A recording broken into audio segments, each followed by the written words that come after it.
തീരെ വെള്ളമില്ല, ഡീസൽ മാത്രമായിട്ടാണ് കാണുന്നത്.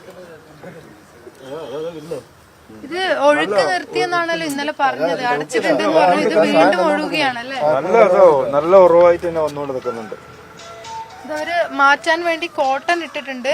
പക്ഷെ എന്നാ പോലും നമുക്ക് വെള്ളത്തിന്റെ നിറം കണ്ടാൽ മനസ്സിലാവും മുഴുവൻ ഒരു നീല കളറിലേക്ക് മാറിയിരിക്കുകയാണ്. ഇപ്പം ഫുള്ള് ഡീസൽ മാത്രമാണ് ഉള്ളത്.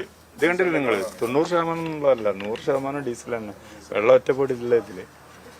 എന്താ ചെയ്യുന്നുണ്ടെന്നല്ല പറഞ്ഞു, മെഷീനൊക്കെ വെച്ച് അവർ ചെയ്യുന്നുണ്ട്.